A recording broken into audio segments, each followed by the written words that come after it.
참 예수님, 2018년도 마지막 미사를 드리고 있습니다. KTX 탄 것보다 더 빠르게 1년이 지나간 것 같습니다. 한 해 동안 고생 많으셨고 수고 많으셨습니다. 이제 2019년은 돼지해라고 그러죠? 돼지해라. 무엇보다도 한 해 동안 그냥 무탈하게 그리고 또 생명 연장시켜 주셔서 또 올 한 해의 끝을 볼 수 있게 해주신 하느님께 우리 각자 감사드려야 되지 않을까 생각이 됩니다.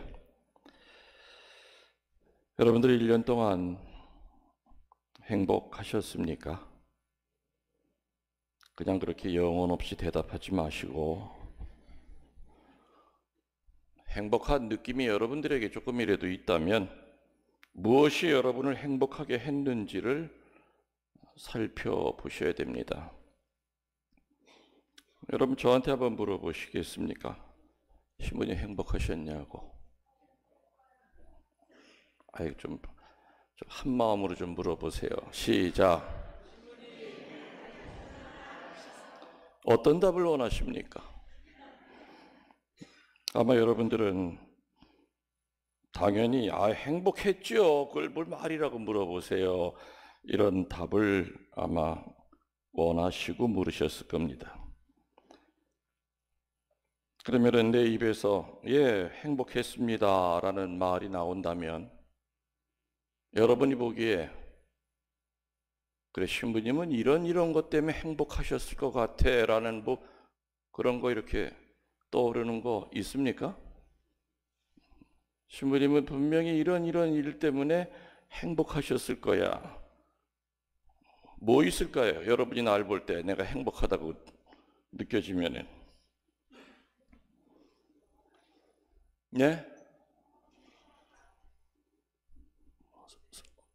잘 안 들리네. 뭔 얘기인지. 건강하시다고? 내 건강한지는 어떻게 알아요? 5만 병은 다 가지고 사는데 건강한 척 보이죠. 저는 원래 아파도 나 아프다고 아무리 얘기해도 믿어주질 않아. 그렇게 생긴 걸 뭘.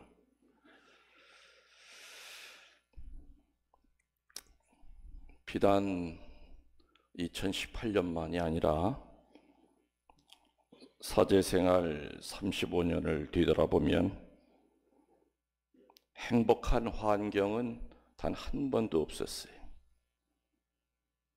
만만한 해가 단 한 해도 없었어요. 수도 없이 많은 일 속에서 어찌 보면 내 행복보다는 교회의 행복을 위해서 또 신자들의 행복을 위해서 책임감 때문에 살아온 35년이 아니었는가.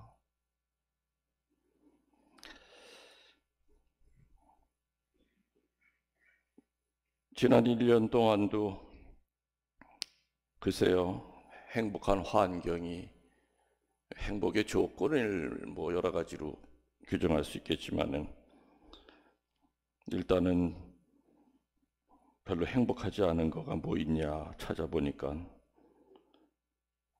햇빛도 안 들어오는 사제관에서 유리창 밖에서 세차장에서 뿜어대는 먼지와 소음 때문에 유리창도 못 열고 사는 감옥 같은 삶을 사는데 뭐가 행복하겠습니까? 먼지 때문에 늘 목은 잠겨 있고 다람쥐 쳇바퀴 돌듯한 삶의 연속인데 환경을 보고 행복하다 한다면 저는 행복하게 살질 않았죠, 사실은. 근데 항상 미사 끝에 뭐라 그래요? 미사가 끝났으니 가서 불행하게 삽시다? 징징 짜며 삽시다 그럽니까? 내가 항상 뭐라 그랬어요? 딱 한 말밖에 안 해요. 그죠? 복음을 전합시다 이 얘기도 아니고 미사가 끝났으니 가서 기쁘게 삽시다. 항상 그 얘기로 끝내죠. 어쩌면 그 얘기는 여러분에게 하는 말이기도 한 동시에 나 스스로에게 하는 말이 아닌가. 행복한 여건이 되어 있기 때문에 기쁜 게 아니라 기쁘게 살다 보면 행복해져요. 무슨 얘기인지 가시죠?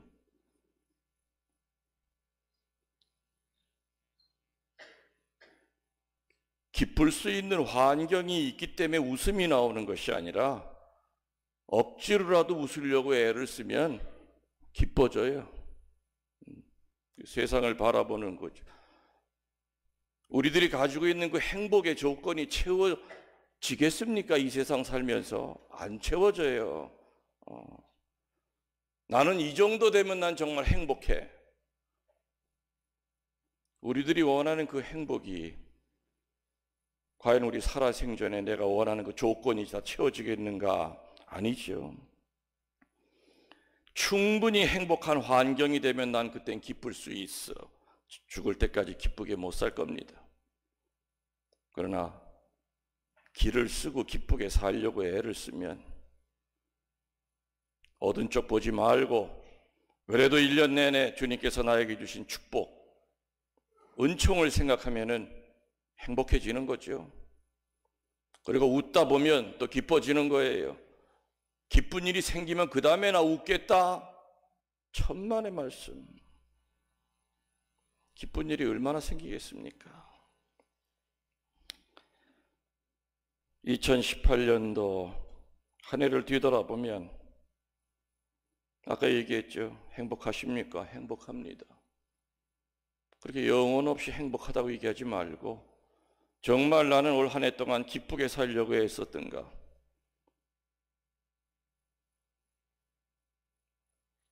충분히 감사할 상황이 되면은 감사해야 되겠다.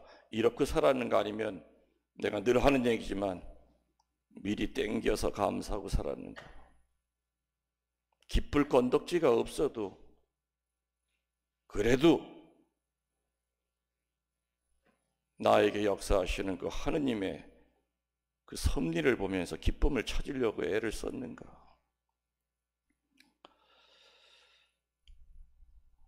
어제 송년미사 강론을 준비하는데 참 안 됩디다. 강론이. 여러분들은 내가 뭐 평일미사 강론 뭐 줄줄줄 사는 게 되게 쉽게 준비하는 줄 알죠? 힘들어요. 다른 신부들은 아이고 뭐 신부님 뭐 원고 없이도 뭐 입만 열면 한 몇 시간씩 더 드시는데 해가 갈수록 더 힘들어져. 강론한다는 게. 어제는 몇 시간 동안 이게 뭐가 그 실타래를 못 잡겠는 거예요. 이 송구영신, 이 송년미사를 해야 되는데 또 제목은 잡았어요. 제목은 뭐였느냐면은 영혼의 때. 뭐라고요? 제목은 잡았어요. 이 강론 준비하다 보면은 다 하고 난 다음에 제목을 쓸 때가 있고요. 어떤 때는 반대로 제목부터 정해놓고 주제부터 정해놓고 그 다음에 살을 붙여나가는 경우가 있는데 어제는 아무튼 일단은 제목은 올 한 해 동안 우리 영혼에 붙어있는 때에 대해서 좀 생각 좀 해보자. 주제는 잡았는데 제목은 잡았는데 그다음 살이 안 붙어. 끙끙거리다가 내 책상 앞에 놓여 있는 성경책을 휙 하고 한번 아무데나 딱 넘겼어요. 넘겼더니 요한 1서 2장 15절이 눈앞에 들어옵니다. 요한 1서 2장 15절. 그게 가슴에 딱 꽂혀요. 읽어보니까 야, 이제 살을 붙일 걸 주시는구나. 거기 뭐라고 되어 있느냐면 여러분은 세상이나 세속에 속한 것들을 사랑하지 마십시오. 세상을 사랑하는 사람들에게는 그 마음속에 아버지를 사랑하는 마음이 없습니다. 육의 욕망, 눈의 욕망, 살림살이에 대한 자만은 세상에서 나온 겁니다. 세상도 가고 세상의 정욕도 가고 하느님의 뜻대로 사는 사람은 영원히 살 것입니다. 이게 요한일서 2장 15절 성서 9절이었습니다. 이 이야기를 4-5번을 읽으면서 묵상하면서 뭐를 얘기하고 계신가? 내일 내가 교우들에게 얘기해 줘야 될 세상의 때와 영혼의 때와 오늘 주님이 나에게 이 끙끙거리고 앉아있는 나에게 주신 이 말씀이 어떻게 연결이 되는가? 여러분이 금세 들은 요한일서 2장 15절은 물론 세상 자체를 죄라고 단지하는 건 아니었죠. 중요한 것은 하느님보다도 세상을 사랑하고 세상과 타협하는 사람들에 대한 지적이었습니다. 다시 말하면 벗겨내야 할 때가 크게 3가지를 얘기하고 있었습니다. 첫 번째는 뭐라고 그랬죠? 육의 욕망이라고 그랬습니다. 두 번째는 눈의 욕망이라고 그랬습니다. 세 번째는 살림살이에 대한 자만. 특이합니다. 세 번째가 살림살이에 대한 자만. 첫 번째가 뭐라고 그랬죠? 육신의 욕망. 이 육신의 욕망은 뭐 얼핏 생각하면 성적인 죄악을 뜻할 수 있지만 그게 전부 다 아닐 겁니다. 절제 안 된 성욕이라든지 음란한 것만을 뜻하는 내용은 아닐 겁니다. 유욕에 대한 죄만이 아니라 훨씬 더 넓은 뜻을 가지고 있습니다. 포인트는 뭐냐? 그 육의 욕망의 포인트는 본능대로 산 적은 없었던가? 어릴 년 동안 내 본능이 지시하는 대로만 살려고 애쓴 적은 없었던가? 내 몸의 감각이 이끄는 대로만 살아온 1년은 아니었던가? 몸이 가자는 대로만 살았을 때는 이 육신의 욕망이라고 하는 영혼의 때가 분명히 껴 있을 겁니다. 그래서 저는 구체적으로 그게 과연 뭘까 하고 내 자신을 한번 뒤돌아봤습니다. 첫 번째, 음식을 절제 못하고 살았던 거. 두 번째, 게을러 빠졌던 적도 많았어요. 세 번째, 낭비가 심했던 것. 그리고 네 번째, 몸으로 봉사하지 않고 입으로만 봉사하려고 했던 것. 다섯 번째, 하느님보다도 내 자신의 몸뚱아리를 더 중요시 여기고 살았던 것. 그 다음에 남에게 피해를 입히면서도 가책을 못 느끼고 살았던 것. 사욕을 채우기 위해 남의 입장을 존중하지 않았던 것. 마지막으로 다른 사람이 곤궁에 빠져 있을 때 아랑곳하지 않고 호화스럽게 지냈다는 것. 이런 것들이 바로 육신의 욕망에서 나오는 영혼의 때가 아니겠는가라는 묵상을 했습니다. 한마디로 몸이 시키는 대로만 사는 사람, 본능에 더 충실한 사람을 일컫는 말입니다. 지난 한 해 동안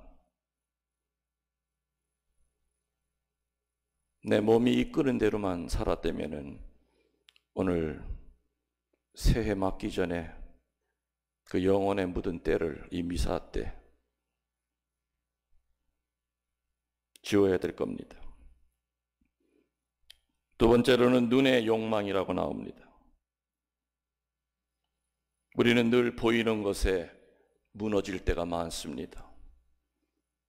내 눈에 보이는 것이 모든 게 다 진리라 생각하고 내 눈에 보이는 것이 절대 기준이라 생각하여 눈에 보이는 것 앞에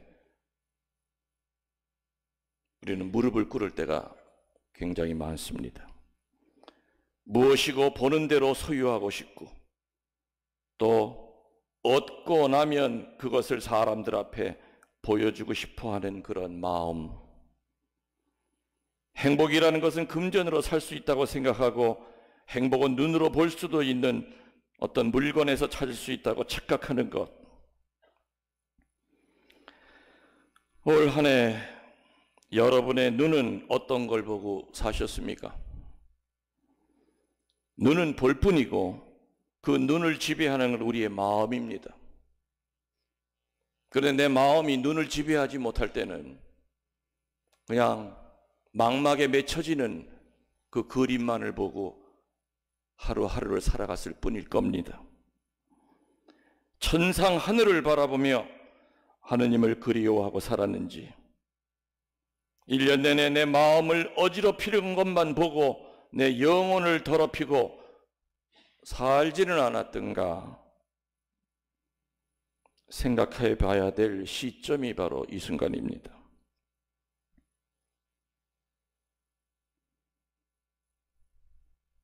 눈이 주는 욕망의 때가 있습니다. 그 때를 지어내야 됩니다. 그래서 새해가 넘어가는 그 시간만큼은 세상에 찌들은 그 눈이 깨끗이 청소돼서 맑은 눈으로 새해를 맞이해야 되지 않을까. 마지막 세 번째는 살림살이에 대한 자만심이라고 나옵니다. 이게 과연 무슨 뜻일까 하고서는 곰곰이 묵상을 했는데 허풍을 얘기하는 거였습니다. 난처하는 이기심을 얘기하는 거였습니다. 공허한 자랑을 뜻합니다. 1년 내내 허풍 속에서 산 사람들은 거짓말을 많이 하게 됩니다. 그것이 하다 보면 또 불감증에 걸립니다. 허풍쟁이는 늘 거짓을 얘기합니다. 또 거짓 속에 사는 사람은 절대로 마음의 평화를 유지할 수가 없습니다. 그리고 1년 내내 또 그 다음 해에도 거짓 인생이 되풀이될 뿐입니다. 비참한 인생이 됩니다.